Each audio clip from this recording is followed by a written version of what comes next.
உருவாய் அருவாய் உளதாய் இலதாய் மறுவாய் மலராய் மணியாய் ஒளியாய் கருவாய் உயிராய் கதியாய் விதியாய் குருவாய் வருவாய் அருள்வாய் குகனே. காஞ்சி மகாபரிவா சரித்திரத்தில் அவ யாத்திரையில் ரொம்ப முக்கியமான கட்டம் 1944 வருஷம் காஞ்சிபுரத்தில் காமாட்சிக்கு கும்பாபிஷேகம் பண்ணினது. இதுக்கு முன்னால பங்காரு காமாட்சிக்கு தஞ்சாவூர்ல கும்பாபிஷேகம் பண்ணா அப்படின்னு பார்த்தோம். இப்போ மூலஸ்தானமான காஞ்சி காமாட்சிக்கு 1944 வருஷம் பிப்ரவரி மாசம் 7ஆம் தேதி வெகு விமரிசையா பெரியவா கும்பாபிஷேகம் பண்ணா. இந்த கும்பாபிஷேகத்துல இன்னொரு ஒரு சிறப்பு என்ன அப்படின்னா, இந்த 44ஆம் வருஷம் கும்பாபிஷேகம் நடக்கிறதுக்கு முன்னால 100 வருஷத்துக்கு முன்னால காமாட்சி கும்பாபிஷேகம் நடந்தது. அதாவது 1840ஆம் வருஷம் பெரியவாளோட பராபர குரு அப்படின்னு சொல்லக்கூடிய 64வது பெரியவா, காஞ்சி காமகோடி பீடத்துல 64வது சுவாமிகளா இருந்தவ. அவரோட திருநாமம் ஸ்ரீமத் சந்திரசேகரேந்திர சரஸ்வதி அப்படிங்கிற திருநாமம். அவர் கும்பகோணத்துல சித்தியாயிருக்கார். வடகோடி பிருந்தாவனம் பெரியவா அப்படின்லாம் சொல்வா. அந்த ஆச்சாரியாள் காலத்துல தான் 1840ஆம் வருஷம் காமாட்சிக்கு கும்பாபிஷேகம் பண்ணினர். அதுக்கப்புறம் 100 வருஷம் அம்பாளுக்கு கும்பாபிஷேகமே இல்லை. உலகத்திலேயே ஒரு ஆச்சரியம், இவ்வளவு பிரசித்தமான கோவில், அம்பாளுக்கே ஒரு மூலஸ்தானம், ஸ்ரீவித்தைக்கே ஒரு ஆதாரமான க்ஷேத்திரம், அந்த காஞ்சியில 100 வருஷமா காமாட்சி கும்பாபிஷேகம் இல்லாத இருந்தது அப்படிங்கிறது ஒரு அதிசயம்தான். இதை பார்த்துட்டு தான் பெரியவா காசி யாத்திரை பண்ணிட்டு போறதே இவ்வளவு நாள் ஆச்சு கும்பாபிஷேகம் பண்ணாத இருக்கு அப்படிங்கிற தாபத்தினால தான் அந்த திருப்பணியெல்லாம் ஆரம்பிச்சு வச்சுட்டு போக காசி யாத்திரையை பூர்த்தி பண்ணி இப்போ 1944ஆம் வருஷம் வந்து கும்பாபிஷேகத்துக்கு வந்தா. அந்த பராபர குரு கும்பாபிஷேகம் பண்ணினதே ஒரு அதிசயமான நிகழ்ச்சி தான். 1840 அவர் கும்பாபிஷேகம் பண்ணார் அப்படின்னு பார்த்தோம். அந்த கும்பாபிஷேகம் பண்ணணும் அப்படின்னு இந்த ஆச்சாரியர் காஞ்சிபுரம் வந்து ஏற்பாடு பண்ணினா, பாலாலயம் எல்லாம் பண்ணியாச்சு. பண்ணிவிட்டு இதுக்கு உண்டான பொருள் செலவு ஆகுமே, அந்த பணம்லாம் திரவியம்லாம் கலெக்ட் பண்ணணும், சேகரிக்கணும் அப்படிங்கிறதுனால இவ யாத்திரையெல்லாம் பண்ணிட்டு வந்து சென்னை மாநகரத்துக்கு வந்திருந்தா, மெட்ராஸ்க்கு வந்திருந்தா. அப்போ பிரிட்டிஷர்ஸ் ஆட்சியில இருந்தது. சென்னையில இப்போ கோட்டை அப்படின்னு சொல்றோம், இப்போ செக்ரட்டரியேட்லாம் இருக்கு. அந்த காலத்துல வெள்ளக்கார அங்க உள்ளுக்குள்ள இருந்தா, அது பெரிய காலனி மாதிரி உள்ளுக்குள்ள இருந்திருக்கு. அங்கதான் அந்த ஆச்சாரியாலும் தங்கி இருந்திருக்கா, கோட்டைக்குள்ளேயே தங்கி இருந்திருக்கா. பிரிட்டிஷ் அரசாங்கம் அவ்வளவு மரியாதையோட அவ்வளவு பாதுகாப்போட அவளுக்கு உபச்சாரம் எல்லாம் பண்ணிருக்கு அப்படின்னு தெரியுது. நமது தம்புச்செட்டி தெருவில் சங்கரமடம் இருக்கு. அதே மாதிரி இந்த பாரிஸ், அந்த காலத்துல மெட்ராஸ் அப்படின்னாலே இந்த பாரிஸ் அதை சுத்தின அந்த இடம்லாம் தான். அதுக்கப்புறம் மற்ற இடம்லாம் சின்ன சின்ன கிராமங்களா இருந்தது. அப்படி பட்டணத்துல வந்து அங்க இருந்தா, பட்டணம் அப்படின்னு சொல்ற வழக்கம் பிராச்சீனமா. அந்த பட்டணத்துல இந்த ஃபோர்ட்டுக்குள்ள கோட்டைக்குள்ள அந்த ஆச்சாரியாலும் இருந்திருக்கா. இங்கேயே பல நாள் இருந்தா அந்த ஆச்சாரியாளுக்கு ஒரு நாளைக்கு திடீர்னு சொப்பனம். அந்த சொப்பனத்துல ஒரே பரட்ட தலையெல்லாம் விரிச்சு போட்டு ஒரு சுமங்கலி அம்மா வந்து என்ன பாலாலயம் பண்ணி வச்சுட்டு தலையில எண்ணெய் கூட தடவாத இன்னும் எத்தனை நாள் வச்சிருக்க போற அப்படின்னு மிரட்டுறாப்புல. யாருன்னா காமாட்சி. ஏன்னா இவர் காஞ்சிபுரத்துல காமாட்சியை பாலாலயம் பண்ணிவிட்டு கும்பாபிஷேகத்துக்கு வேலைக்காக ஏற்பாடெல்லாம் பண்ணிவிட்டு இங்க பணம் வேணும், திரவியம் வேணுங்கிறதுக்காக தானே இங்க கலெக்ஷனுக்காக வந்திருக்கா. அப்படி வந்த இடத்துல தாமசம் ஆயிடுத்து. அது அம்பாளுக்கு தங்களை என்ன பாலாலயம் பண்ணி வச்சிருந்தா தினம் அபிஷேகம் பண்ண முடியாது, எண்ணெய் சாத்த முடியாது, அபிஷேகம் பண்ண முடியாது. ஏதோ சங்கிரமா அந்த பாலாலயம் பண்ண இடத்துல பூஜை தான் இருக்கும், மூலஸ்தானம் அப்படியே தான் இருக்கும். அது காமாட்சிக்கு பொறுக்காத இந்த ஆச்சாரியாள்கிட்ட சொப்பனத்துல வந்து தலைவிரி கோலமா வந்து செம்பட்டையோட வந்து ஜடாமுடியோட வந்து, எத்தனை நாளைக்கு இன்னும் எனக்கு தலையில எண்ணெய் தடவாத, எனக்கு குளிப்பாட்டாத, எனக்கு ஒண்ணும் பண்ணாத வச்சிருக்க போறார் அப்படின்னு அந்த அம்மா கேட்கிறாப்புல. அம்பாள் கேட்கிறா. இவர் சொல்றார், இல்ல உனக்கு கும்பாபிஷேகத்துக்காக தானே வச்சிருக்கேன், நான் அதுக்கு உண்டான திரவியங்கள் வேணும்னு தானே இங்க வந்திருக்கேன் அப்படின்னா, அதுக்கு அம்பாள் சொல்றா, கும்பாபிஷேகத்துக்கு உனக்கு பணம் வேணும்னா இங்க வந்து கேட்பியா, எங்கிட்ட கேட்டா நான் கொடுக்க மாட்டேன் அப்படின்னு அம்பாள் சொல்றா. அப்படின்னா அந்த 64வது ஆச்சாரியர் எப்பேற்பட்ட தபஸ்விகளா இருந்திருக்கணும். அம்பாள் பிரத்யட்சமா வந்து அப்படி சொல்றாப்புல, உனக்கு கும்பாபிஷேகத்துக்கு வேணும்னா பணம் வேணும்னா என்னென்ன பிரார்த்தனை பண்ண எங்கிட்டனா கேட்கணும், நான் கொடுக்காத உனக்கு யாரு கொடுப்பா, என்ன அண்ணில யாரால கொடுக்க முடியும் அப்படின்னு சொல்ல, அவர் உடனே தூக்கி வாரி போட்டுன்னு ஏந்துட்டார். தப்புதான், நான் மனுஷாளை நம்பின்னு மனுஷாள்கிட்டேருந்து திரவியங்களை சேகரிச்சு நான் உனக்கு பண்ணணும்னு நினைச்சது பெரிய தோஷம்தான்.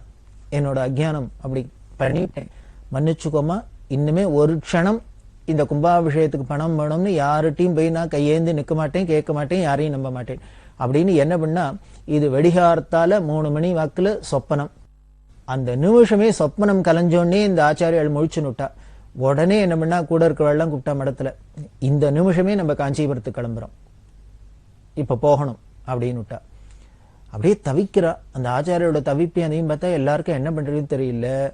இதுவோ கோட்டைக்குள்ள இருக்கா. அந்த கோட்டையில பார்த்தேன்னா அந்த காலத்துல வழியெல்லாம் கதவெல்லாம் போட்டு அதெல்லாம் அடைச்சி வச்சிடுவா. ராவேளையில அந்த கதவெல்லாம் சாத்திடுவா, ஏன்னா பாதுகாப்புக்காக. அப்புறம் கார்த்தால தான் இந்த டயத்துக்கு மேலதான் திறக்கிறது அப்படின்லாம் ஒரு சம்பிரதாயம் வச்சுருக்கா. அதுவும் வெள்ளைக்கார கேட்கவே வேண்டாம், ஸ்ட்ரிக்டா அந்த பஞ்சுவாலிட்டி அப்படிதான் இருப்பா. இவரான இப்பயே போகணுங்க, 3 மணிக்கு 3:30 மணிக்கே கிளம்பி நம்ம வெளியில போனோம் அப்படின்னா வெளியில கோட்டை கதவை தாண்டின்னு வர முடியாது, என்ன பண்றது? அப்புறம் இந்த ஆச்சாரியாளோட உத்தரவுனால அதிகாரிகள்லாம் போய் பார்த்து எல்லாரும் சொல்ல, மடத்திற்கு சொல்ல, அந்த வெள்ளைக்காரெல்லாம் பயந்து போயிட்டா. பயந்து போய் அம்பாள் இப்படி உத்தரவு பண்ணிருக்கா, ஆச்சாரியால் கிளம்பணும்னு உடனேயே கதவெல்லாம் திறக்க சொல்லி கதவை திறந்து அவளை வழி அனுப்பிச்சு வச்சா அப்படின்னு சொல்ற வழக்கம். அந்த ஹிஸ்டரியில கோட்டை சரித்திரத்துல இப்படி ஒரு அன்டயத்துல ஒருத்தருக்காக கதவை திறந்தது, அதுவும் வெள்ளைக்காரா கதவை திறந்தா அப்படின்னா இந்த காஞ்சி காம கோடி பீடாதிபதிகளுக்காகத்தான் அப்படின்னு. அப்படி இல்லாம எல்லாருமே ஒரு பக்தி ஸ்ரத்த செலுத்துறாப்புலதான் இந்த காமகோடி பீடாதிபதிகளும் அப்படி மகா தபஸ்விகளா இருந்திருக்கா. இன்னி வரைக்கும் அப்படிதான் அது ஜொலிச்சுன்னு வருது. அப்படி அந்த ஆச்சாரியால் உடனே திருப்பி காஞ்சிபுரத்துக்கு வர எப்படி வந்தது, எங்கேருந்து வந்ததுன்னு தெரியல. இத்தனை நாள் இவர் இங்க கரெக்ஷனுக்கு மெட்ராஸ்ல இத்தனை யாத்திரையெல்லாம் பண்ணியும் கிடைக்காத ஐஸ்வர்யம் இப்படி அம்பாளோட உத்தரவை ஆனோடனே நேர காஞ்சிபுரம் போய் அம்பாள்கிட்ட பிரார்த்தனை பண்ண, நான் பண்ணின தப்பு மன்னிச்சுக்கோ, நீ தான் கும்பாபிஷேகத்தை நடத்தி வைக்கணும் அப்படின்னு சொல்ல, வெகு விமர்சையா எங்கேருந்தோ திரவியங்கள்லாம் சேர்ந்து 1840 கும்பாபிஷேகம் பண்ணா பெரியவாளோட பராபர குரு, அந்த 64வது பெரியவா. அப்படிதான் நடந்திருக்கு. அதே மாதிரி அந்த காமாட்சியோட லீல, காமாட்சியோட பிரபாவம் இந்த மாதிரி கும்பாபிஷேகங்கள் மூலியமாலாம் வெளிப்படுறது. 1840 அப்படி அம்பாள் உத்தரவு பண்ண இல்லையா. இப்ப 1944 பெரியவா கும்பாபிஷேகம்ன்றதே காமாட்சி என்ன லீல பண்ணினா காமாட்சியோட பிரபாவம் என்னன்னு அதையும் பார்க்கலாம். பெரியவா யாத்திரை பண்ணிட்டு 1944 ஜனவரி மாசம் 27ஆம் தேதி காஞ்சிபுரத்துக்கு வந்தா. பிப்ரவரி மாசம் 7ஆம் தேதி கும்பாபிஷேகம் நடக்க போறது. பெரியவா ஜனவரி 27 வந்திருக்கா. நடுப்புற 10 நாள் முழுக்க இருக்கு. அப்படி 27ஆம் தேதி ஜனவரி 27 காஞ்சிபுரம் வந்த பெரியவா கோவில்ல ஒர்க்கெல்லாம் சரியா முடிஞ்சு கொடுத்தா கும்பாபிஷேகத்துக்கு யாகசாலை ஆரம்பிக்கணும், கும்பாபிஷேக காரியெல்லாம் பார்க்கணுமே அப்படிங்கிறதுனால இப்படி சூப்பர்வைஸ் பண்ணி பார்த்துட்டே இருந்தா. அப்படி பார்த்துட்டு இருக்கிறது அந்த விமானத்தை பார்த்தா அம்பாளோட விமானம் செப்பு தகடு பல பாலிஷ் போட்டு பொருத்தப்பட்டிருந்தது. பெரியவா கிட்ட தங்க விமானம்னு கேள்விப்பட்டிருக்கோம், எப்படி செப்பு விமானம் வந்தது அப்படின்னா, உடனே அதிகாரிகள்லாம் சொன்னா, இல்ல இது தங்க விமானமா தான் இருந்தது. எப்படி தங்க விமானமா இருந்தது அப்படின்னா, விஜயநகர சாம்ராஜ்ய சக்கரவர்த்தி ஹரிஹரராயன் அப்படிங்கிற ராஜா, அந்த ஹரிஹரராயன்கிற மகாராஜா 1392ஆம் வருஷம் இந்த காஞ்சி காமாட்சியோட விமானத்துக்கு தங்கத்தால தகடு போட்டு தங்கரேக்கு வேஞ்சு கும்பாபிஷேகம் பண்ணின்னு தான் கல்வெட்டுல சொல்றது. அது ஆர்கியாலஜிக்கல் டிபார்ட்மெண்ட்ல இந்த கல்வெட்டுலாம் இருக்கு. 1392ஆம் வருஷம் விஜயநகர சாம்ராஜ்யாதிபதி ஹரிஹரராயன் விமானம் பண்ணி அம்பாளுக்கு கும்பாபிஷேகம் பண்ணான் அப்படின்னு இருக்கு. 1392 கும்பாபிஷேகம் நடந்தது. அதுக்கப்புறம் பல நாள் ஆயிட்டதுனால 1540 அந்த ஆச்சாரியால் பண்றதே அதையும் திருப்பி தங்க விமானவாதம் பண்ணி கும்பாபிஷேகம் பண்ணி இருக்கா. இப்ப 100 வருஷம் ஆயிட்டதுனால இந்த தங்கரேக்கெல்லாம் போயிடுத்து, அழிஞ்சு போயிடுத்து, கரைஞ்சு போயிடுத்து. அதை திருப்பி அதுக்கு தங்கரே கொடுக்கணும் அப்படின்னா ஒரு விமானத்துக்கு தங்கரே கொடுக்குற அளவுக்கு 1944 வருஷம் அந்த சமயத்துல பொருள் வசதி இல்லை. அதனால நிர்வாகஸ்தர்லாம் என்ன பண்ணினா, இத்தனாம் பெரிய விமானத்துக்கு தங்க ரே கொடுக்கணும்னா இப்ப முடியாது. 100 வருஷம் கழிச்சு கும்பாபிஷேகம் பண்றோம், முதல்ல கும்பாபிஷேகம் ஆயிட்டோம், அதுக்கப்புறம் எப்ப பிரமேயம் வருதோ நமக்கு காசு பணம் வருதோ அப்ப தங்கரை கொடுத்துக்கலாம் அப்படிங்கிற ஒரு தீர்மானத்துல அந்த பழைய தகடை எடுத்து அந்த கோல்டு ரேக் எல்லாம் போனதை அடியில செப்பு தகடு கொடுத்து அது மேல தானே கோல்டு ரேக் கொடுத்தா. அந்த செப்பை மட்டும் நல்லா பாலிஷ் பண்ணி செப்பு தகடை பிக்ஸ் பண்ணிட்டா. இது செப்பு விமானமா ஆயிடுது. பெரிய ஆர்கனைசேஷன் இல்ல அதை கழட்டி எடு அப்படின்ட்டா. இந்த விமானத்துக்கு போடணும் இந்த கவச்சத்தெல்லாம் கழட்டி எடுக்க சொல்லிட்டா.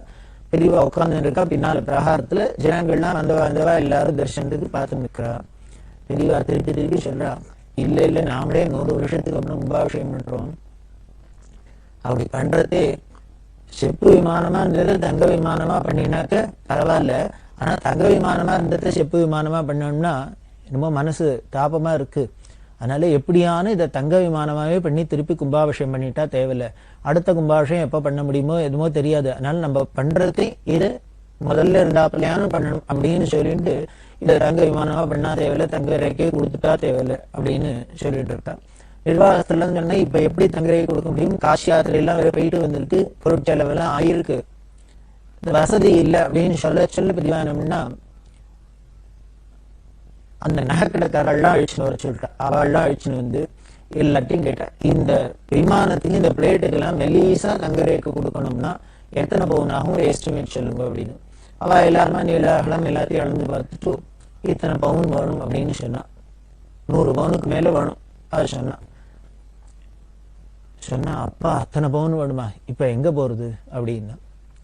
உடனே மேனேஜரும் சொன்னேன், நான் அதுக்கு தான் முன்னாலே சொன்னேன், இதுக்கு கயட்டி எடுத்துட்டு இனிமே எஸ்டிமேட்டை கேட்டுட்டு அது முடியாதுன்னு சொல்லுவானே, இப்ப நம்மளால தங்க விமானம் பண்ற அளவுக்கு வசதி இல்லைன்னு தானே சொன்னோம் அப்படின்னா. பெரியவா இல்ல இல்ல என்ன முடியும் தெரியல, என்ன முடியும் தெரியல, வருத்தமா இருக்கு இப்படியே சொல்லிட்டு இருக்கா. அப்படி சொல்லிட்டே இருக்கிறதே சங்கீதம் மேற மகாவித்வான் மகாராஜபுரம் விஸ்வநாதையர் பெரியவா தரிசனத்துக்கு வந்தார். அவர் மடத்துக்கு வந்தாரு. பெரியவாங்கல்ல காமாட்சி கோவிலுக்கு வந்திருக்கா அப்படின்னு உடனே தரிசனத்துக்கு வந்தார். வந்தோடனே விஸ்வநாதையிட்டு பெரியவா விசாரிச்சுன்னு பேசிண்டா. பேசிட்டு உடனே பெரியவா சொன்னா,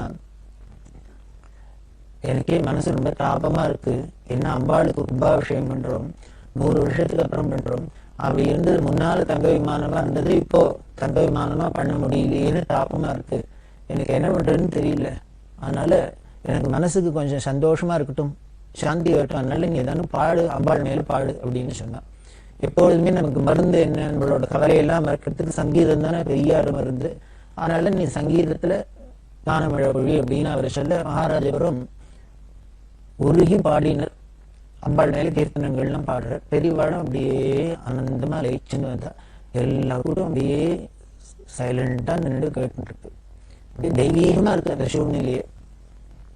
அப்படி அவர் பாடி முடிச்சோன்னு பெரியவா சொன்னா, அப்பா எனக்கு ரொம்ப மனசு விசாரமா இருந்தது, அனுபவம் பாட்டை கேட்டோன்னு சாந்தி அடைஞ்சாப்புல இருக்கு, கொஞ்சம் நிம்மதியா இருக்கு அப்படி எல்லாம் சொல்லிட்டு, உனக்கு ஆச்சாரியால் பண்ண கனகதாராஸ்தவம் தெரியுமோ? அவர் சொன்னார், தெரியும், இருந்தாப்புல யாரும் கூட சொன்னாக்கு கொஞ்சம் தடங்காத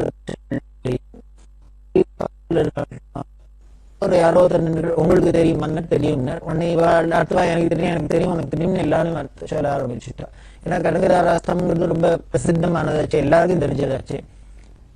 எங்க சொல்லுங்கோ அப்படின்னா, அங்கம் ரேகே உலகபூஷன் ஆசிரியந்தி அப்படின்னு மகாராஜபுர விஸ்வநாதையர் எல்லாருமா சேர்ந்து கனகதாராஸ்தவத்தை சொல்றா. பெரியவா கண்ணமோடு விஷால உட்கார்ந்துருக்கா. அப்படியே அமானுஷ்யமா ஆழ்ந்த தியானம் அப்படியே உட்கார்ந்துட்டு இருக்கா. அப்படி உட்கார்ந்துக்கிட்டே என்ன அதிசயம் அப்படின்னா,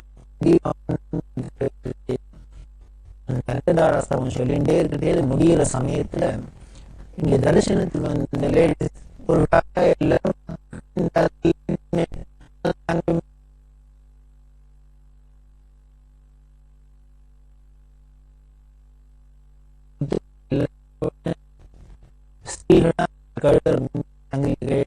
கூட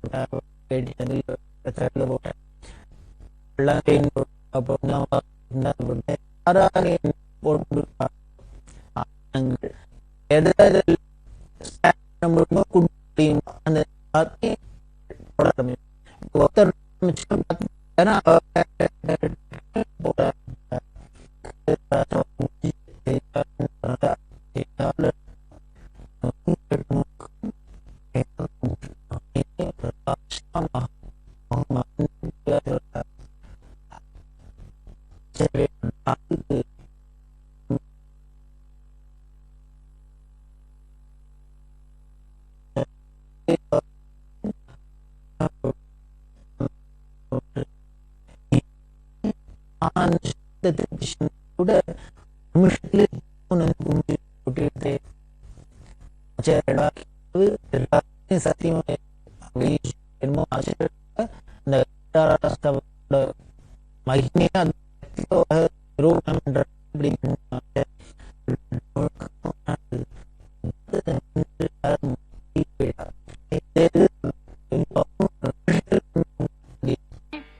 உடனே இந்த தட்டோட அந்த நகைக்கடைக்காரர்கள்லாம் கொடுத்தா, இதுல எத்தனை பவுன் இருக்குன்னு பாருங்க, இதை வச்சுண்டு இதுக்கு எத்தனை வருமோ அந்த தங்கரை கொடுங்க அப்படின்னு சொல்ல, அதுல இன்னொரு ஆச்சரியம் என்னன்னா, அவ முதல்ல எவ்வளவு எஸ்டிமேட் சொன்னாலோ அத்தனையே சேர்ந்திருந்தது. உதாரணத்துக்கு அவ 100 பவுன் வேணும்னா இந்த தட்டுல விழுந்ததும் 100 பவுனா இருந்தது. அப்படின்னா உட்கார்ந்த இடத்துல சத்திய சங்கல்பம், அவ அம்பாளுக்கு ஸ்வர்ண விமானம் தான் பண்ணி கும்பாபிஷேகம் பண்றதுன்னு தீர்மானம் பண்ணிட்டாள்னா அது எப்படி நடக்கும், எங்கேருந்து வரும், ஒத்துராலையும் சொல்ல முடியாது. அப்பேற்பட்ட தபஸ்வி, அப்பேற்பட்ட மகான் பெரியவா. அப்படி அத்தனை ஸ்வர்ணமும் சேர முதல்லயே சொன்னேன், நடுப்புற 10 நாள் தான் இருக்குன்னு. ஒரு 10 நாள்ல அட்லீஸ்ட் 2 நாள் முன்னாலேயானும் யாகசாலையெல்லாம் ஆரம்பிக்கணும். அதையும் விடுங்கோ, நடுப்புற 1 வாரம் தான் முழுக்க இருக்கும். 1 வாரத்துல ஒரு தங்க விமானம் தயார் பண்ண முடியுமா? நமக்கு ஒரு மோதிரம் பண்ணணும், வளையல் பண்ணணும், அப்படி சங்கிலி பண்ணணும்னா கூட 10 நாள் 15 நாள் கடையில சொல்றா. ஆனா ஒரு தங்க விமானம் பண்றது 1 வாரத்துக்குள்ள பெரியவா தங்க விமானம் உட்கார்ந்த இடத்துல இருந்தே அத்தனை பவுனையும் கலெக்ஷன் ஆகி தங்க விமானம் ரெடி ஆகி அந்த 1944 வருஷம் பிப்ரவரி மாசம் கும்பாபிஷேகம் நடந்துடுத்து. இப்படி இல்லாம அதிசயம் எங்க நடக்கும், யார்கிட்ட நடக்கும், எங்க பார்க்க முடியும்? இதெல்லாம் நாம ஒன்னும் படிச்சு கிடிச்சு இல்ல, பார்த்தது, கண்ணெதிர்க்க பார்த்தது, அவ சொன்னது, அவ எழுதி வச்சது. அப்படித்தான் ஒரு அதிசய கும்பாபிஷேகம் நடந்திருக்கு. இதுல இருந்தே தெரியுது 1840 பெரியவாளோட பராபர குரு கும்பாபிஷேகம்ன்றதையும் அம்பாள், நீ காசி பணத்துக்காக என்னை விட்டுட்டு எங்க தேடிட்டு போற வான்னு சொல்லி உடனேயே அத்தனை திரவியங்களும் கொடுத்து கும்பாபிஷேகம் பண்ணான்னு முன்னால இருக்கிற சரித்திரம் சொல்றது. அதை நிரூபணம் பண்றாப்புல இப்பவும் 1944 வருஷமும் அதே மாதிரியே ஒரு நிமிஷத்துல உட்கார்ந்த இடத்துல ஸ்வர்ணமா கொட்டி ஸ்வர்ண விமானம் தயாராகி கும்பாபிஷேகம் நடந்திருக்கு. அப்படின்னா இது காமாட்சியோட பெருமையும் காமிக்கிறது, அந்த காமாட்சியோட ஸ்வரூபமான பெரியவாளோட பிரபாவத்தையும் நமக்கு உணர்த்துறது. இப்படித்தான் பெரியவா யாத்திரையில போற இடங்கள் எல்லாம் எத்தனையோ நடந்திருக்கு, எவ்வளவோ அதிசயங்கள், எத்தனையோ லீலைகள். அதுக்கப்புறம் காஞ்சிபுரத்துக்கு பக்கத்துல அம்பின்னு ஒரு கிராமம், கீழம்பி அப்படின்னு சொல்லுவா. இப்போ அம்பிகாபுரம் அப்படின்னு அந்த ஊருக்கு பேரு. அந்த ஊர்ல இருக்கிற சுவாமி பேர் அம்பிகாபதீஸ்வரர் அப்படின்னு பேரு. இந்த கிராமத்தை 11ஆம் நூற்றாண்டுல இருந்த சோழராஜன் விஜயகண்ட கோபாலன் அப்படிங்கிற சோழராஜா அத காஞ்சி காமகோடி பீடாதிபதிகளுக்கு தானமா கொடுத்ததா ரெக்கார்டு சொல்றது, செப்பேடு சொல்றது. அன்னியிலேந்து அந்த கிராமம் காஞ்சி காமகோடி பீடத்தோட கிராமமா இருந்திருக்கு. அதுல காமகோடி பீடத்துல 60வது பீடாதிபதிகளா இருந்தவர், அதாவது கோவிந்தபுரத்துல இருக்காரு போதேந்திர சரஸ்வதி சுவாமிகள், அவரோட சிஷ்யர் அத்வைதாத்ம பிரகாஷேந்திர சரஸ்வதி சுவாமிகள் அப்படின்னு அவரோட திருநாமம். அந்த ஆச்சாரியால் சித்தியான ஸ்தலம் அது. இன்னைக்கும் அந்த இடத்துல சன்னியாசி மேடு அப்படின்னு சொல்றா, ஒரு வயலுக்கு நடுப்புற ஒரு மேடா இருக்கு. அந்த இடத்துல இந்த ஆச்சாரியாலோட சமாதி இருக்கு. அப்படி காஞ்சி காமகோடி பீடத்தோட இந்த கிராமம் அம்பிங்கிற கிராமம் ரொம்ப தொடர்புடையதா இருக்கு. இந்த அம்பிக்கு இன்னொரு பெருமை என்ன அப்படின்னா, பெரியவாளோட ஆராய்ச்சியில தெரியறது, இன்னும் பல அறிஞர்கள்லாம் அதை ரொம்ப நியாயமா இருக்கு அப்படின்னு ஒத்துக்கிறா. தமிழ்ல கம்பராமாயணம் பண்ணின புலவர்ல தலை சிறந்தவர் கம்பர். அந்த கம்பரோட ஊர் எதுவா இருக்கும் அப்படின்னா, பொதுவா நாம தஞ்சாவூர் ஜில்லால தேழந்தூர் அப்படி எல்லாம் சொல்றோம். ஆனால் பெரியவாளோட அபிப்பிராயம் என்னன்னா, இவர் இந்த அம்பிங்கிற ஊரை சேர்ந்தவரா இருக்கணும் அப்படின்னு சரித்திர ஆராய்ச்சியாளர்கள்லாம் சில பேர்லாம் இதை ஒத்துக்கிறா. காரணம், அவரோட பேர் கம்பன்னு இருக்கு. கம்பன் அப்படின்னாலே ஒண்ணும் இல்லை, ஏகம்பர் அப்படின்னு காஞ்சிபுரத்துல இருக்கிற ஏகாம்பரேஸ்வரர் அப்படிங்கிறோம். இந்த ஏகாம்பரேஸ்வரரை தான் தமிழ்ல கம்பன் கம்பன் அப்படிங்கிற ஏகம்பன் அப்படின்லாம் நமக்கு தேவாரத்திலேருந்து எல்லாத்துலயுமே வருது. கம்பா நதிங்கிற நதி பாயறதுனாலேயே இதுக்கு கம்ப நாடுன்னே பேரு. கம்பங்கிற நதி பாயறதுனால கம்ப நாடுன்னு பேரு. கம்பரஸ்வரத்தையே கம்பநாட்டாழ்வார் அப்படிங்கிற, கம்பநாடுனாலே இந்த காஞ்சிபுரத்துல இருக்கிற இந்த இடம் தான். இந்த காஞ்சிபுரத்திலே ஏகாம்பரேஸ்வரம் வந்து 5 கிலோமீட்டர்ல தான் இருக்கு இந்த அம்பிங்கிற கிராமமும்.